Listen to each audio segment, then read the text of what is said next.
What's up guys? For today's video, meron na naman tayong i-unbox na bagong sapatos.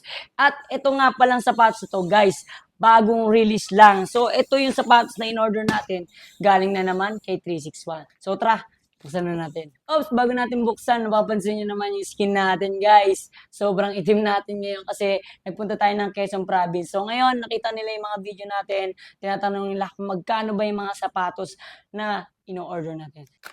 Yeah, ang ganda ng sapatos nito, guys. Saan natin? Woo!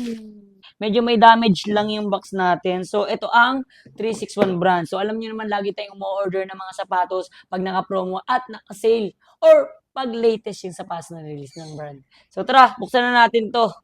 Ayan na, oh. Grabe talaga pag 361 ang usapan. So, ang Big 3 6.0 series. Sobrang affordable at napakaganda talaga ng quality ni 361. Pa-budget shoes man yan o hindi, hindi talaga tinipid yung quality at yung mga materials na ginagamit. Yung montage na natin to. Let's go.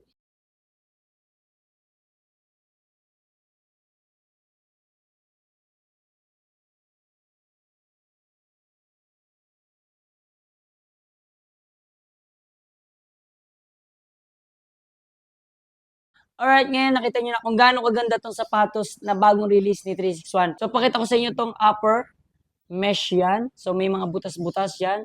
Kaya sobrang breathable. At hindi mainit to sigurado sa paa. Kasi may mga ilang series na akong Big 3 na nasuot, hindi mainit sa paa. Ang pansin ko dito sa sapatos na to, sobrang gaan. Yung tang niya dito, mesh foam yan. Sobrang lambot. Ayan o. Dito sa heel, malambot o. Sa likod may nakalagay na 361 na logo at dito sa tang may nakalagay na 361 na logo. Kung gusto niyo rin magkaroon ng ganito, mag-check na kayo sa Yellow Basket or nasa comment section link. Bago pa magkaubusan, order na.